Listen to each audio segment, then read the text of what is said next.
and it let out this blood-curdling, guttural scream.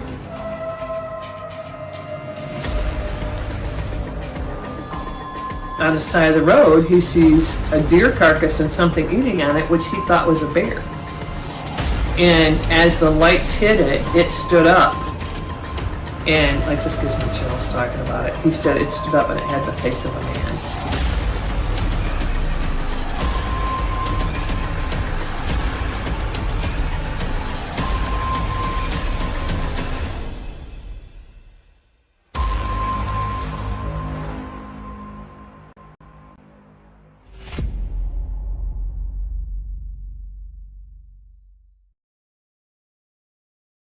Hello and welcome to another episode of the Bigfoots of America podcast show. I'm your host, Bryan Sawyer, coming at you. This is episode 29 on a Friday night.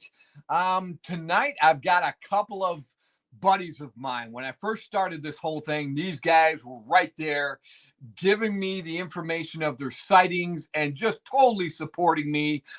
They are the moderators on our Bigfoots of America podcast show public group. Just two great guys, Bigfoot eyewitnesses, very knowledgeable. So I wanted to bring them. I think I've done singular episodes with each one, but I wanted to get them both back on, kind of get updates from Colorado and Idaho, where they're from, and then just kind of have a free-for-all talk about what the latest Bigfoot news is and what our thoughts are on it. So right now I'm going to go ahead and bring them one by one on stage. Give me a moment here. We'll bring Kevin Treu in first. Hey, Kevin, you there? I'm here. All right, man. Hey, what's going on? Yeah, we were just backstage talking. We were reading the Michigan Dog Man. You know, so many different sightings, talking about all that. As a refresher, before we bring Darrick on, for people who don't know, give us a quick little rundown of your Bigfoot sighting, which is now known nationally as the Porcupine Bigfoots. So go ahead, just kind of run over that sighting, man. Kind of refresh people. Okay. Well, it happened in Salida, Colorado, back in 2018, August 4th, around 10 o'clock. And actually, here's the picture that I happen to have, which I made a 20 by 30 picture size of it. If you happen to, it has to do with pixels, of course, because, like they say, that's why Bigfoot is blurry, is because, they have electrons just like we do. As humans, but I believe they're bigger and, they just have more electrons. So I ended up taking the picture of it carrying that live porcupine, which is right here behind the wall here, if you can see it. And then the mother was up here. Right. So, it scared me. I ran for my life. I was in tears, and about a month later, it took such a toll on me. I ended up having a small little heart attack, and never been the same. And that's why I say seeing is believing. You have your doubters, and then you have your believers, and we're here to make the doubters into believers because they are real. So ever since that happened to me, it definitely changed my life. I don't know if I was in the right place at the right time or the wrong place at the wrong time, but all I can say is, I am a believer of them now. I never used to be, but thanks to you and everything like that, I'm just glad that I was able to get the word out. I was glad that I was able to share my experience of what happened carrying a live porcupine and the mother staring right at me and it flashing its red eyes at me. And it definitely changed my life, Bryan. And I'll never forget that day. Well, that's part of the reason I'm doing this show, man, is because to support people like you. We try to it's light and fun, but it's also a very serious subject. A lot of people have been adversely affected by it. It's changed their lives. And so I also want to consider that seriousness when we're doing this show. So I want to provide a platform where it's like I always say, I don't care if you think they come from the third moon on the far side of Saturn. I want to hear your story. So, not to sound corny, but yeah, I want this platform to be a safe place to where people can talk about their encounters, kind of vent, kind of let it out. And that's seemingly what's going on here. So, man, we appreciate you. Bigfoot sighting of probably a mother Bigfoot up in a tree, grabbing a porcupine, and then handling it down to the adolescent Bigfoot. And then that's when the mother saw you with the red eyes. And so keep that in mind. I want to talk more about the red eyes. But right now, we're going to go ahead. Darrick Grimmin. Hey, Darrick, you there? Yeah, I'm here. Yeah, man. All right. Hey, we finally all got together. So how long have we been wanting to do this? But everything time takes money. About 2 years. Yeah, but we finally got this going. We're going to do this once a month, get together, chime in, touch base, see what's going around the nation, any kind of pertinent new Bigfoot news. Now, what I love about this dynamic, Darrick, is you are straight up gigantic man, right? That's right. Yeah, man. So, okay, quickly run over your sightings because it's been a while, dude. Was yours the first podcast? Mine was episode 9 and 10 on first season. Yeah, you know what? That's what it was. You were episode 9 and 10 of the first season of the Bigfoots of Michigan TV pilot series. But I took that episode 10 where we're sitting in the camper, and I believe I made that episode 1 of the podcast show. So, oh yeah, yes, you did. Yeah. All right, so give me a refresher of your encounters with Bigfoot. And I love, dude, even though, to you, I appreciate you still really talking to us, because we get a little quote unquote woohoo sometimes, and you are straight Gigantopithecus, man. So I respect you. You respect our thoughts. So, but go ahead and tell us about your encounters so the folks at home know. Well, it all started. I never believed or disbelieved in Bigfoot, or Sasquatch, or hairy man, or wild man, or whatever he was in the woods. But in 1995, a friend of mine and I, we took off for the last weekend of hunting season in Idaho, northern Idaho. We got to a special place where there was nobody, so we were pretty confident in our skills that we were going to probably get something. And well, we did get something. We got completely freaked out, and all reality kind of dropped out of our lives. It started off, we got back to camp that night. We went to the fire to build it up, and a major multi-tone sound, it started off with like an elk bugle to a mountain lion cries to coyote yips to peacock whoops and big growls and big drums. It was amazing. I mean, anything I ever seen about Bigfoot, I wish I would have that sound. And amazing. I mean, I could still, it's really weird to relay what I've heard, but the native people around here, they do say they're wild man. He is a master of all names and mimics, because he takes care of the woods and everything around it. So, hey, I think he was trying to communicate with us.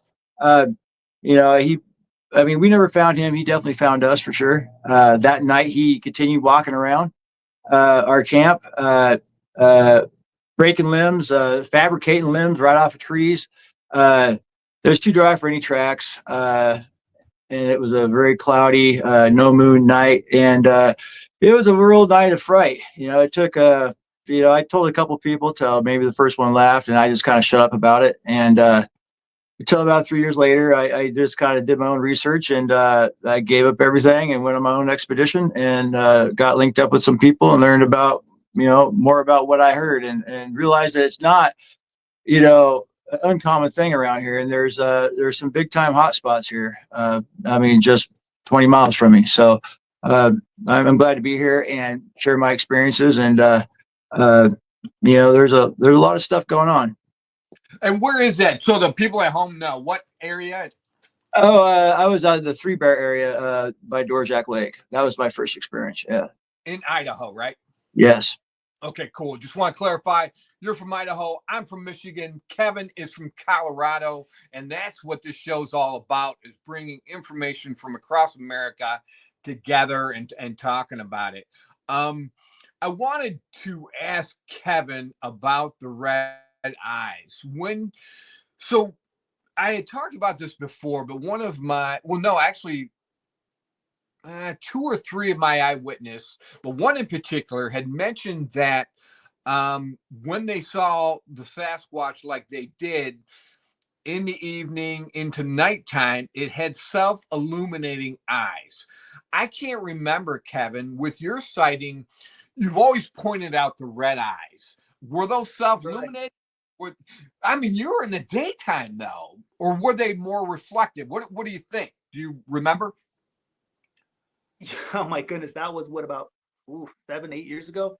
Um, now that when I think about it, and I recall, it was around 10 something in the morning, and it Oh, was a okay. bright sunny day. And what was weird is to be able to see the illuminated eyes during the day. um it really freaked me out. That's why I was in fear. That's why I ran for my life. I was like, what is that? Like I said, the first initial thought was a bear. And of course, I'm a hunter, so I knew it wasn't a bear, especially grabbing that live porcupine. And when it handed that porcupine to the youth, and then seeing it stepping over that log, that's like that's when the fear came out. And you know as the wind is swirling up in these mountains, because I was at a high elevation. And I had to have been around maybe 10, 11,000 feet, I'm guessing. And they say, when it comes to seeing them, during the day, which is, quite often, it seems, and then for it to actually flash those red eyes, it almost looked like a glow look, like when you flash headlights at a vehicle, from a vehicle, and you see like a deer or an elk or whatever. You see that that fuzzy look to it. When Yeah. it showed its eyes to me, it was plain as day. It was like turning on an infrared flashlight, that type bright red.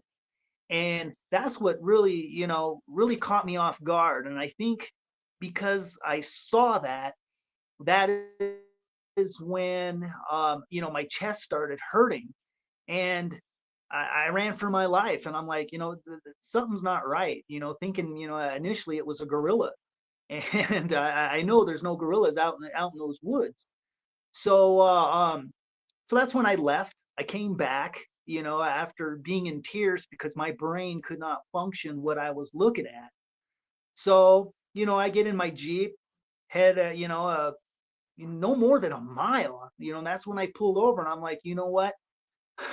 What, excuse my language, but I was like, what in the hell is this thing? And I had to go back. I had to get some kind of evidence, some kind of proof. But before that happened, luckily I had, a stupid Windows phone gentleman in my pocket, just to have it in my pocket. And, you know, it, in the moment, and being, terrified, I'm glad I was able just to pick up the phone and snap a picture. I completely forgot that I even took that picture until, a week or two afterward. And, and one thing that I can really, really remember is seeing those red eyes, because I've never seen anything like it before. It is it's hard to explain when you actually see it. There's times where I've seen videos at nighttime Like for example, when you were out there and you caught that on the infrared, yourself, Bryan, Yeah. and it splashed in the water and everything like that. Well, I remember a video of you at nighttime. You were out there and you caught the red eyes, and I remember seeing that video. Okay. Now, if you remember that video that you took, do you remember the red eyes? Just they were kind of illuminated, but they were actually kind of in the process a little blurry. Yeah. Yeah. Well, exactly. So, and I think it has to do with lighting. I think lighting plays a big part of why eyes do that. But that's just my opinion. But when you actually see it during the day, it's I thought this was almost satanic or something. Where did this thing come from? And then you know, learning from portals and stuff like that, they say that the temperature changes. There's Mm. cool temperatures around portals and stuff like that. Um, and that's why I'm blessed that I get to talk to you guys and learn more about this because ever since this has happened to me, probably just like Darrick, all you want to do is find answers. Like why did this happen to me? And the red eyes are real and they are terrifying when you see that. I don't know if it was a warning signal, don't know if it was something friendly, but in And my I've opinion, I've I, heard I I think it was a warning. Yeah, I've heard that, Kevin, that I've heard about the same creature having yellow eyes, orange eyes. Like yellow, they're totally cool and peaceful. Orange is inquisitive, and then red is, telling you to keep your distance. I just filmed an episode for the TV pilot series out in Kalamazoo County, Michigan. It's what I'm calling now the Michigan Skinwalker Ranch, where there's been Bigfoot seen, dogmen seen, phantom horses, some kind of little creature man. But this little creature man, whether it was a mini Bigfoot, young Bigfoot, dogman, whatever, had red eyes. And then also the homeowner or ranch owner also saw, she thought it was a Bigfoot, but when she did her sketch, it was more attuned to what we read in the Michigan Dogman book a few minutes ago. It was more of a baboon type dogman, and that had red eyes as well. So you're not alone with that interpretation of the red eyes, man. It's out there and it's happening. Let's switch over to Darrick now, because I want a more scientific mind, my friend. You are a very unique man, Darrick. Yes, you are there. You understanding rocks, going down, dude. The one video you showed me, you took your dog and you went down a mine shaft. What are your thoughts? There's out there a connection between Bigfoot, caves, mine shafts, living kind of inside the earth, maybe a little bit, caverns and stuff like that. What are your thoughts on all that? And just tell us.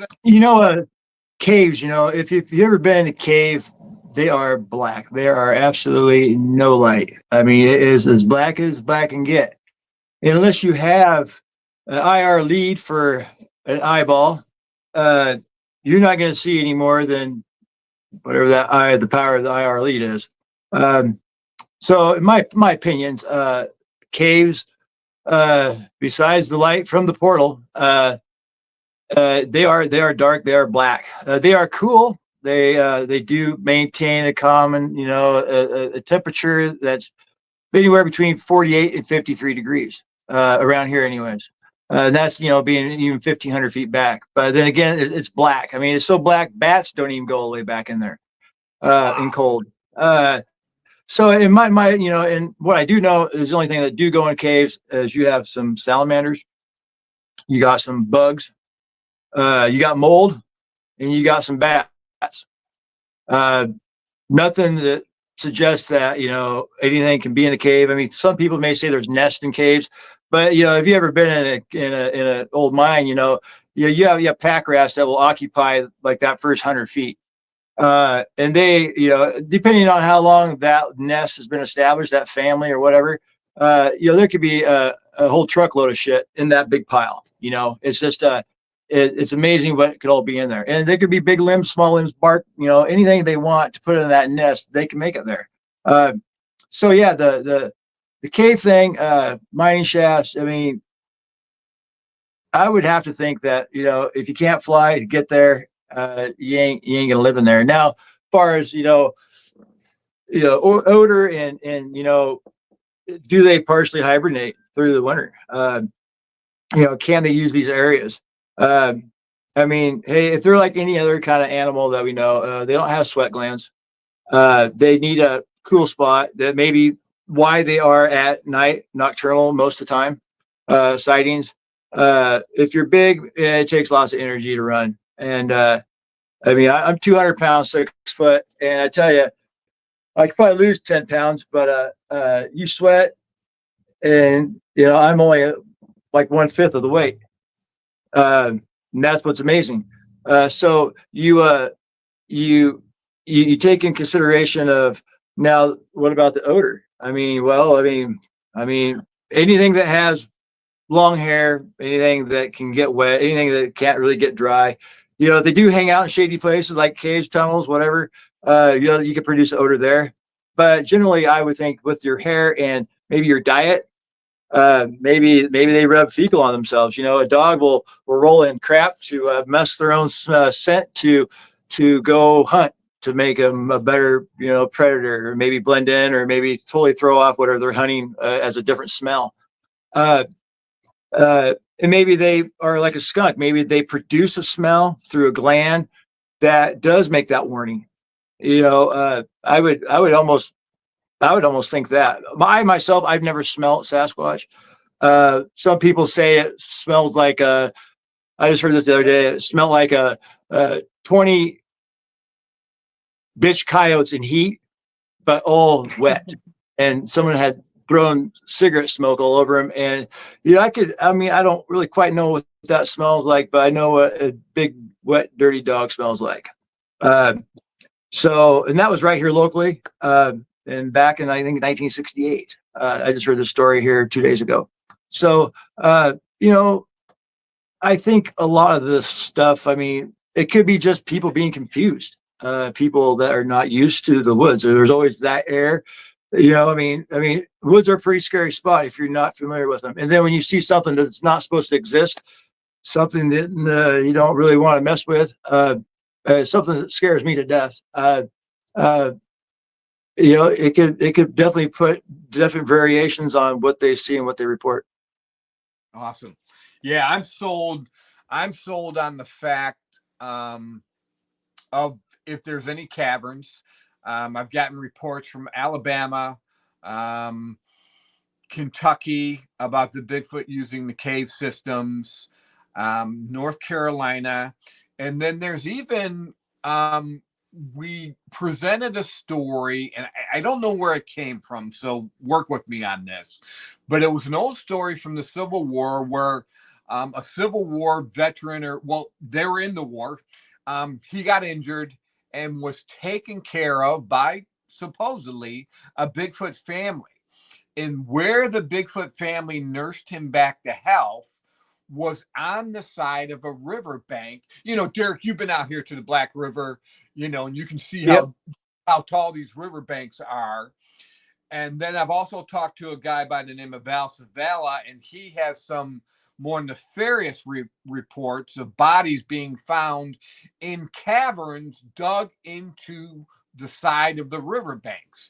So anyways, the Civil War guy, supposedly in his journal, had said he was nursed back to health by a group of hairy people. And where their cave was in the side of a riverbank, and they kept it covered by a fallen tree and leaves and everything. So yeah, it does seem that wherever possible, that's where they're staying. That they're staying in the cool places like you're talking about. And here, I think they're always in the rivers when it gets hot. They're always living by the rivers. I think they're even swimming to cool down. I think, like you said, their intake, they exert so much energy that they need to kind of stay by a fresh water source. You know, they need to feed themselves constantly. What, kind of doing a little bit of Bigfoot 101, and that's what I love about it. And I'm in flat farmland, like Kevin, when Darrick came here, he was like, I think he was taken aback at how flat everything is here. He's coming from Idaho, and then he's coming to farmland in Michigan. But what I could show him is that, we'd be driving in farmland, and then all of a sudden, you get a little bit of rolling hills, and then that's going to lead to where we went, the Cass River and the Black River. And then, he wasn't that impressed by the Cass River area because it's not as deep as the Black River. But once we got to the Black River, Darrick was like, oh, yeah, I can see him being here. And, man, so, yeah, there's just a difference. So in Colorado, what do you think these things are or Idaho, Darrick, where do you think these things are nesting? You think there's cave systems out there or what? What are your thoughts? I think, the way I see it, I kind of put myself as what I would need to survive. I'm a good outdoorsman. I'm a heck of a woodsman. I'm pretty tough. But, I don't know if I'm as tough as to sit out in 20 below weather just in my jammies, But I think that there are microclimates around here. Microclimates, and they say, a big body of water, fresh water. And we have, Idaho only has like really 7 major lakes that naturally have fish in them. Okay. And, now, the high mountain lakes, they have, planted fish in them. They got reservoirs now all over the place with planted fish in them. And, where I was at, there's a 56-mile long reservoir. The dam is 720 feet tall. It was like the 3rd largest hydroelectric dam at its time when it's built. And now it's still, I think, ranks in at 23rd. It dammed up a whole river system, 56 miles. And, it's 700 feet deep. They had great catastrophes when they first did it, besides all the drift on top of the water, the first winters or two, they had thousands of elk, thousands of deer that fell through. But, that was a big diverse climate. And, the lower the elevation out in the west, lower you go, generally it's the warmer it is. There are air inversions like anywhere else, where it could be hotter and warmer, hotter. But now with this great body of water there, it takes a lot for that rim to freeze over. It takes some serious cold weather, but generally, I've also logged up in this area, and we always curse that area because it doesn't get cold enough for to kill the bees and kill other things that are small that really haunt you down. So, and I also know that the bigger reservoirs, like freshwater reservoirs like this clean water, we have planted kokanee that will run twice a year. And that's a massive food source, not to mention with all the other stuff that's there. So they have a warmer climate. They got now an introduced food source, along with everything else that they had. And they got, in the Corps of Engineers. Now the Corps of Engineers have closed down everything a quarter mile all the way around it. And that's, I don't know, that's a lot of mileage. That's a lot of acres. You can't do anything with. And most of the other places, it's really remote access. Logging roads have been closed off, lock and key. To get in there, you just really need a boat. And you can see what I'm talking about. Now, the other factor is how steep the ground is. I mean, Kevin, or Bryan, where you live, it's flat or it's wooded, or you got cornfields that, man, you can disappear in for and never come out. But now, like these river bottoms, like the Black River, you have, what I seen is you had crossover points, you had escape points, you had a creek that I know they have brown trout, they run, steelhead run, Chinook run. You have a lot of fish that go probably up the Black River. So you have an introduced food source there. And you have a bottomland that there's not a lot of people that go there. And they'll know that land, and they'll choose those areas to escape where they're going to be safe at, where they can sit, where they can watch. I mean, they're going to know that you're there way before that you're just going to walk upon them. I mean, it's really doubtful. Even though we did walk upon that one buck, but that buck was far, far away. I mean, it was across the river. Yeah. It's just those high vantage points that we were walking on. They look for the same things. I mean, anything is intelligent to their habitat. I mean, that's why they exist. And then third of all, a chance to reproduce, a chance of to having a mate, to having something successful, and to be left alone. I mean, for the threat of us not to be there, I think that's probably one of the biggest things that they look for. Good point, man. And then the mellow ground. Yeah, I know. I think go ahead. I was going to say on that note, gentlemen, as you guys, I was listening, here in Colorado, there's a lot of rivers and lakes that are up at high elevations here in Colorado. Now, where I go hunting and stuff like that, there's a lot of streams, a lot of brooks, and a lot of creeks. So, which brings a lot of seclusion to them. When I had seen it, it was in August, and August is a very hot month, and they have a lot of water in this area. I don't think they just go to one particular lake or river. Here, it's just just like elk.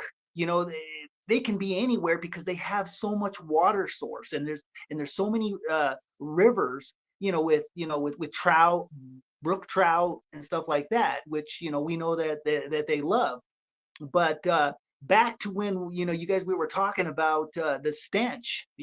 When I smelled them, like you said, Darrick, they do smell like a wet dog rolled up in pee. Now that could be an attractive, to attract a mate, probably.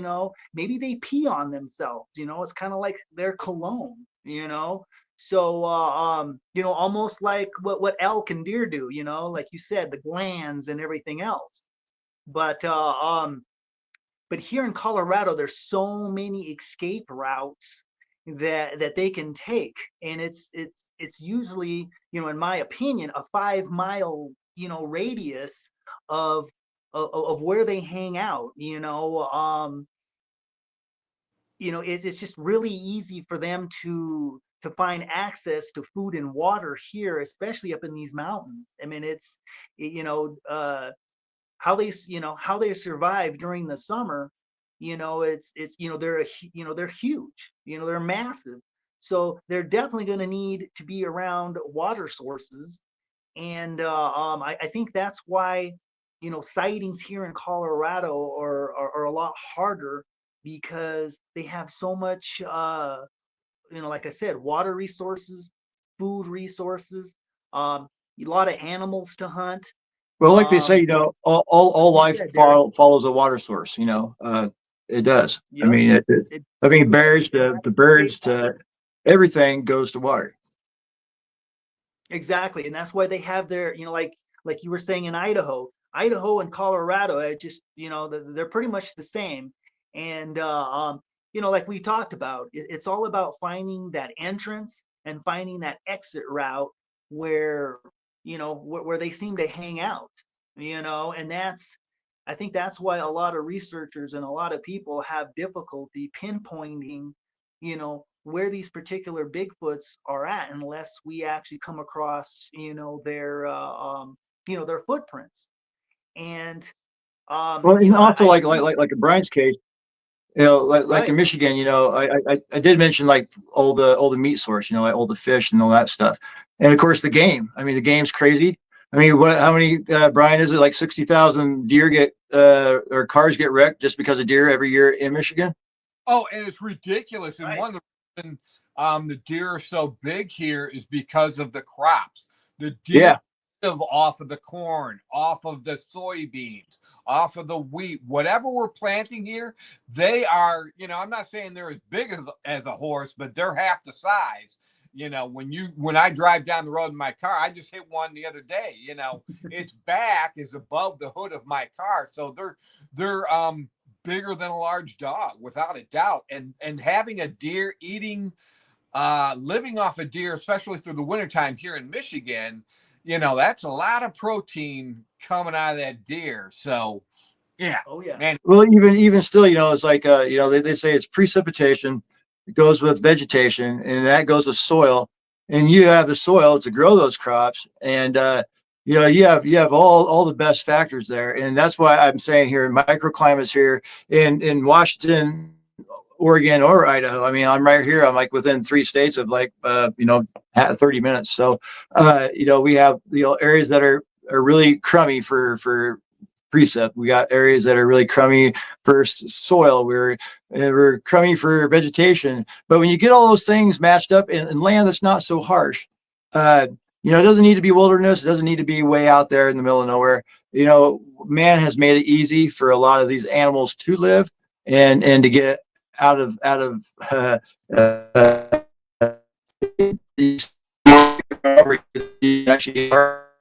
So you have a total. We have made a lot of extra food available, and we have cleared off areas that have made accessible for them to move. And you know, they say here in the Blue Mountains that there's been more PhDs of anthropology that have visited the Blue Mountains here in southeastern Washington and northeastern Oregon than anywhere else in the world. And you know, why is that? I mean, are they there just checking out other people? No, man, they're here to check out something that's not supposed to exist. And this is like I said, the biggest hotspot in supposedly in North America. So Fantastic. All right. Okay. So with that said, you sparked my interest in something. So being honest, you know, I try not to be too liberal, but I do try to sound the alarm that there are way more of these creatures than we think they are. I felt that there's not necessarily lies that have been told to us, but narratives that have come about that Bigfoot doesn't exist. And then, well, if he does exist, it's just Patty and somewhere in the Northwest, and it's probably just her. You know, the joke is, hey, I saw Bigfoot. Oh yeah, well, where is he today? You know, what state is he at today? So now let's talk population numbers. I contest that here in Michigan, I don't necessarily think there are tens of thousands of Sasquatch here, but I would say it's a possibility that there are thousands. So anywhere from 1 up to, say, 9,999 here in Michigan. That's what I'm going with as I learn more about Michigan, as I get all the data and it pours in, and I hear stories and all that. Okay. Kevin, what do you think? Have you heard anything in Colorado, like what their population numbers be?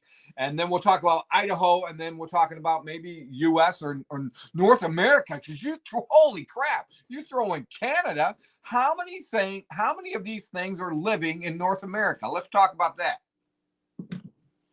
You know, here in Colorado, you know, the count, I'm not 100% sure. I would think probably somewhere in close to the, you know, the high hundreds, thousands. And the reason why I say that is because, you know, we're at a high elevations. And, you know, I've had this gentleman come and see me back when I was in surgery in the hospital. You know, when he found out, you know, that you know, I like to do research and I've, you know, come across them myself. You know, he says, you know what, I'd like to share a story with you. And I'm like, well, I'm open ears. Well, he was telling me that him and his wife, they were driving, I believe, down Highway 50 or something. And he says, man, he says it was getting close to the evening time. And, you know, just right before you start turning on your headlights. And he said that they saw them literally running across the field. He says, you know, I know what I saw, and my wife knows what she saw, but she's in denial. And I'm like, is she? He says, oh yeah, she was, you know, she was terrified of what we saw. He says, but it happened so fast. He said it only happened for like maybe 10, 15 seconds. And Yeah. I'm like, that's usually the average of sightings. He asked me, he says, in your case, how long did you see yours? And I'm like, you know what, long enough. Mine was longer than 10, 15 seconds. Mine was probably about, I don't know, 3 to 5 minutes. And literally watching it grab that porcupine and struggling, because the branches, and it grabbing it and handing it down and waiting for it to see what was, pretty much behind this big bush right here. And once it stepped over, this log right here, I had plenty of time to actually grab my phone and snap that picture. Sure. So, each person gets to view it, different, different timing and different lengths. In my opinion, mine was long enough, long enough to bring fear into me, because like I said, my brain did not function what I was looking at, because, I wasn't expecting to see it while I was elk scouting. Right. But then again, there's that video of it happening, one in Durango, Colorado, right out of the Silverthorne railway, heading up to Silverthorne, right out of Durango. I'm pretty sure everybody's heard of that one, seen the video, and Kevin, I contest it. I thought it was a promotional gimmick, and I could be wrong, and right. not credit anything. That's just, I had heard that through the grapevine. I have no idea if that's true or not. So, but okay, cool. So let's go to Darrick. Or Darrick, you still there? Yeah, man. Cool. Let's talk about population numbers in Idaho. See, I'm not trying to Michigan #1 in Bigfoot population. I'm just trying to say, hey, they're here, and there's more of them than we ever expected them to be here. So go ahead, Darrick. What are your thoughts? I know we both live. I mean, all three of us, we all live in different areas, and we all have unique areas. Different climates. And I mentioned before about microclimates. In the wintertime here, it gets cold. There are different microclimates. In Michigan, man, in the wintertime it gets cold. I think the whole state's cold, or it gets colder.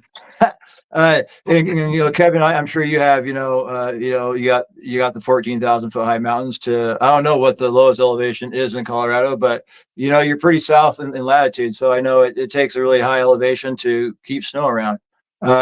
You got winds coming off the plains. You got a lot of stuff like that. Here, we have a lot of diverse, ecosystems, and around that, I've kind of done like my own studies, and I've kept track of like areas and prints and things like that, and prints that people have gotten and that they could actually lead them. I mean, this is a whole big, their studies, but turned into my studies. But for about 50 years, these things have been coming in, and I kind of come up with a conclusion about for every 30,000 acres, there's probably about around 8 to 9 adults. I think the mortality rate is probably pretty high, just due to the fact. You think about taking care of a baby, out in the woods, even if they are born, hairy as a wolf and a little bit bigger than most. A lot of stuff can go wrong. Everything from predation to natural death to disease to, anything can happen. I know how little kids can get in trouble. So, stuff like that can happen. Within, something that is suitable lands, I would think about 9 individuals per 30,000 acres. And, that's big, but it allows everything to be separated. And then, you have like your lone wolves, like that. Yeah. And, they're mostly skipping out of a pack to finding another, to find their own kind of make, kind of their own home. I think, I don't know of a lot of single individuals or ever witnessed, and really, and here in Idaho, and I know around here too, it seems like in Michigan, people are like happy to say something about them seeing something. I know, what's your population there? Like 18 million, maybe something like that. Yeah, and then most of that's in the in lower. Michigan. Yeah. Yeah, so like in Idaho, we just broke. I mean, we're gonna get close to 2 million here pretty quick, Wow. and I mean about half of that crap has come from California and everywhere else. So we're kind of bumping up and quick. But a lot of people they don't say a lot of stuff around here. They just don't. If you want to find something, you basically got to go in the woods and disappear and put your nose to the ground and find it. You won't get a lot of help from a lot of people. I've tried that. Uh, some people have come out. I mean, I put my APB out on a lot of like little town, Facebook sites and stuff. And I've had a couple people. Dusty Parks. Thank you. And just one other person, basically. So they told me, man, their stories, and I tell you, I still have them, and they give me chills when they tell me them. So I mean, yeah, it's about my guesstimation is probably about 9 per 30,000 acres. No, that's great. And then your point about your population numbers of humans being so low, that tells me right there alone that you're going to have a higher population of Sasquatch there, because yeah, they really don't want much to do with us unless we can provide them some kind of food source. And like you said, man, like here in Michigan, we've got stories of them dumpster diving. Here in Michigan, the big thing is most of the people live in the Metro Detroit area. Then summer comes along and everybody migrates on the weekends north to the campsites with their RVs, and then the dumpsters get loaded up, and so then the Sasquatch start like grizzly bears do there. Start feeding out the dumpsters as well. My question is which I'm totally confused about, is whether they hibernate, and I'm not talking like a bear now, where a bear may hibernate, wake up once or twice through the wintertime. I think Sasquatch, this is just the data I'm collecting. You will not see any, and then all of a sudden, come springtime, it'll break forth. Now, I know that has to do with them moving to the locations where the fish are more plentiful, but I do tend to think that they may bed down. The Sasquatch may bed down in their nest for maybe up to a month at a time, and then they'll head out and they'll.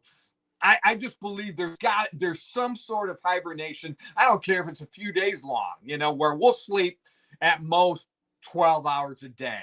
I think they could maybe sleep for maybe 36, 48 hours at a time, and then they wake up and they forage for food. But if you guys ever find out any information, I would love to know more about that, because that's going to help me with the trends, the migrating patterns and the trends of the Sasquatch here in Michigan, why they move to point A. I know they rotate areas as well for food sources. They don't exhaust like all the food here. They'll use some of it, and then they'll move to another location and eat some of the deer there. But yeah, if I could find out any kind of information on how long they may hibernate, if at all, that would help me out here in Michigan. Okay. Especially awesome. their migration. I wonder how far they actually migrate to find certain food sources. I mean, did they go to the next state? Like elk.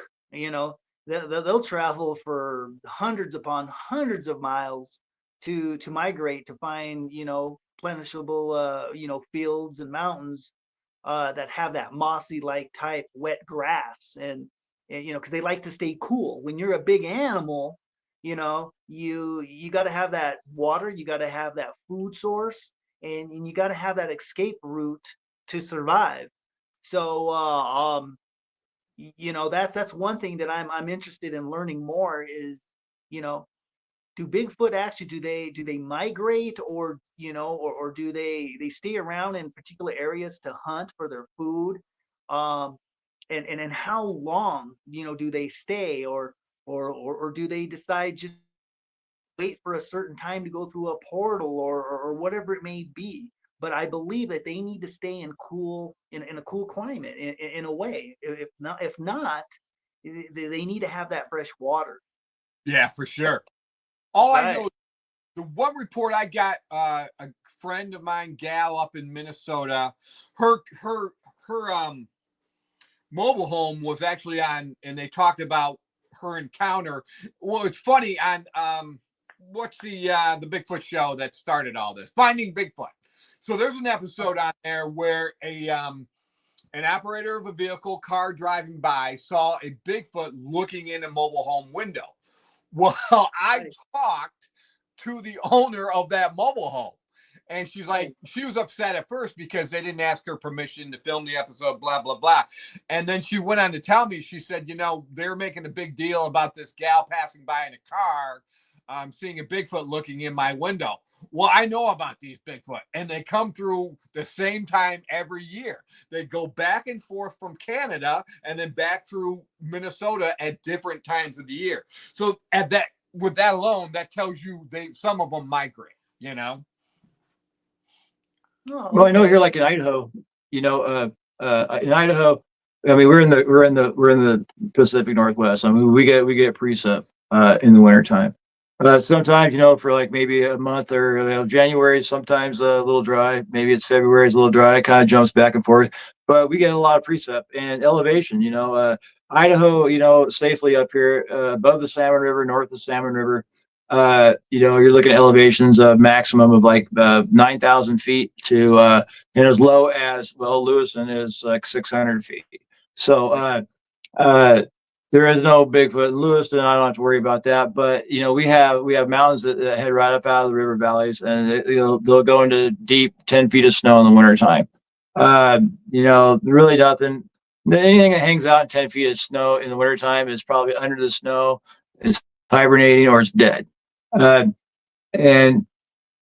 every animal, that elk, deer, raccoons, you name it, they will head down. They got to come out of the high country. I mean, moose, they'll stay up here. I mean, Idaho had a lot of moose till they introduced the great old freaking Northern Territory of Canada gray wolf, which was not indigenous to here, but wiped out a lot of game, especially the moose in the high country. I mean, moose, they would hang 3-4 feet of snow. But they were setting ducks now with these big timber wolves, so eliminate those from the food supply. But now we also have those big wolves. Everything here gets rotated on a basis. I mean, it's either you move or you die. And in the wintertime, it's a great killing field because now all these animals are pushed down to lower elevations. You could count on it. Mr. Big would do it too. Is he aggressive? Did he kill his own? I wouldn't. I mean, if I was doing that stuff, I would look for birds, turkey, vultures. I would look for ravens. I would listen for coyotes. I would be looking for other animals that have taken down animals, and I would probably go get my piece of meat. That'd be the easiest way to go. And as far as warmer temperatures, I mean, it is. What's that? I didn't want to forget. I did hear, unfortunately, this is a kind of a bad story. Hi, Chrissy Thrasher is watching still. Thank you for still tuning in. We're doing a new show called Bigfoot Live on Friday nights for the Facebook Live people in the private group. And then what I'm doing right now, Chrissy, is I'm with Bigfoots of Colorado and Bigfoots of Idaho, and we're getting together once a month to kind of check in to see what's going on around the country. But Darrick, you made me think of something. There is an account of an alpha male coming in to a clan of Sasquatch, killing the other alpha male of the clan, and then taking over the clan. And like a lion pride, killing some of the offspring of that alpha male that it just killed, and then taking over the clan of Sasquatch. So very similar to what lion prides do to each other when a new alpha male comes in and the old alpha male's taken out. So I just wanted to tell you about that. Yeah, that's interesting. Yeah. But like I said, I mean, there are great killing fields down in lower elevations. I mean, I've been in the springtime. I wake up in the morning. I got to the place at dark. There's like 40 to 60 deer kills within a 200-foot radius of me. I was in some cougar's lair basically. And then springtime comes, hey, everything has a chance at it now. Bears, Bigfoots, coyotes, they all get their chance going back into the woods as they come out of the woods. But yeah, wintertime and late fall, it's that migration here in this area. It's a lot of things go down, and I would think Sasquatch would be right with it, trailing right along, either picking up leftovers or stealing their own, or just there's enough concentration of probably animals they could probably just get their own anyways. So yeah. Good stuff. Good stuff. Darrick, you and I disagree, and this is a fun fact. We just reminded me of something. I hear this. We hear this. What? We disagree on the aspect. I think an alpha Sasquatch can take out a grizzly bear where you think a grizzly bear would take out a Sasquatch, right? Yep, I do. We talked about that before. That's a fun fact to me. But hey, guys, man. I'd like to see that fight. Yeah. Oh boy, it'd be a really nasty fight. Yeah, it would. Well, to me, I think too, that's a fun fact, but I think really the clan of Sasquatch bind together, and whether they throw rocks at the bear or whatever, like they do with humans, Right. It's funny. I was at a location here in Michigan. What I can say is along the Paw Paw River, just outside of Grand Rapids. A very nice Sasquatch clan out there. I went out there with Linda Pomeranski and Susan Moore, and this was just, about a month ago. And boy, they took me to a habitat. It looked like prehistoric times. But they were saying Susan Moore basically grown up with this Sasquatch clan and interacts with them. She said, but one time, they had a friend come out, and this friend was half drunk and running his mouth and standing on the riverbank, yelling over at the peninsula where the Sasquatch were, "Hey, come out, show yourselves," acting like an idiot. And they said the next thing you know, a foot in diameter boulder comes flying out and almost hits the guy in the head. So that's a very interesting aspect as well, that they kind of watch our behavior. And if you are threatened, they're not aggressive unless you're threatening to them, and then they can get aggressive, and get you out. And two, I think they keep away from us because they don't want our diseases. I think something happened. There's stories of them interacting with Indian tribes back in the olden times. And I think, hey, maybe just, come on, let's be honest, not to rip on us white guys, but when we came over from Europe, we brought some diseases. And I think that made them standoffish as well. Like, whoa, you guys are bringing over smallpox and whatever. And that probably decimated, the Mayans were basically wiped out from the Spaniards coming over, bringing their diseases. So anyways, just a thought. Definitely a good thought. That's for sure. Mm-hmm. And I wonder if they have their own diseases and stuff like that, or what. I'm pretty sure they do. I mean,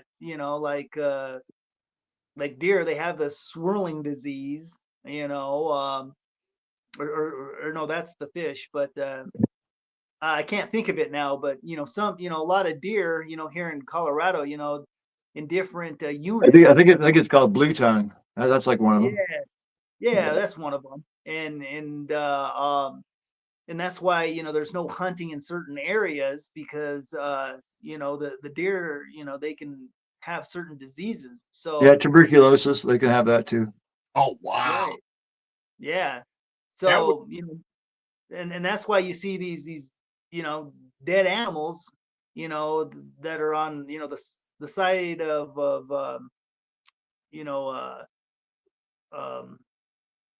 prairies and stuff like that, and nothing has touched them. So a lot of it's hunger.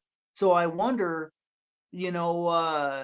why Bigfoot doesn't want to be around. They like seclusion, and when you're up high and everything like that, like certain colds and stuff like that, kill certain diseases and stuff like that, compared to the warm months. Right. Good point. Right. Here's the aspect, and we're coming up on an hour, guys, and I like to keep my to an hour, and this is going to be a monthly thing for us. And good deal. We'll incorporate it on the group sites, the private group, the public group. Going to be called Bigfoot Live. Just decided that today. This is kind of our opening of it. But something to think about. I talked to Ernie Davio. I did a couple of episodes with him, and very intriguing. You know, I'm always learning and morphing on my thought process, and he brought in the aspect of the Neanderthal connection to Bigfoot because they had found some Bigfoot with blue eyes. And so they had decided that genetically the only way the Bigfoot could have blue eyes is if they've interbred with humans somewhere along the line, whether it be the Nordic humans up in Scandinavia, or however coming across the land bridge, whatever the aspect is. And so think about that till next time we get together.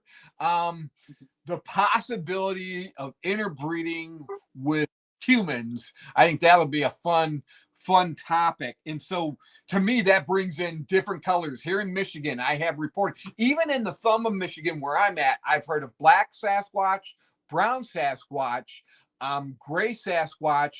It's the blonde Sasquatch, which I've heard in other parts of Michigan. I don't think I've heard of yet here in the thumb of Michigan, but the orangutan colored Sasquatch. So with those different eye colors, different hair color, you know, is there a human connection to Sasquatch? So we'll talk about that on the next episode. Thanks guys so much. I'm going to put you backstage right now. See you, boys.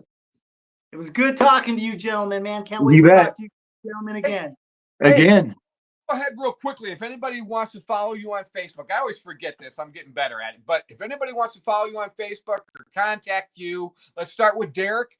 Where can they follow you and where can they contact you if needed? They just look up my info on my Facebook page, Darrick Grimm, and you can follow me there. All my contacts is right there in my information, and just let me know. Fantastic. Go ahead, Kevin. You can follow me on Kevin Treu on Facebook. You have my pictures, you have everything right then and there. The evidence that I have come across with this porcupine evidence. That's the best way to get a hold of me, or you can go to my email address, which is kevintreu5@gmail.com. If you want to chit chat and you just want to talk Bigfoot, I'm all about it. So. Awesome. Good job, guys. We're now considered Bigfoots of Michigan, Bigfoots of Idaho, Bigfoots of Colorado, coming together on the Bigfoots of America podcast show. And then we will also incorporate the Facebook live shows as well. So thanks, guys. I'm going to put you backstage right now.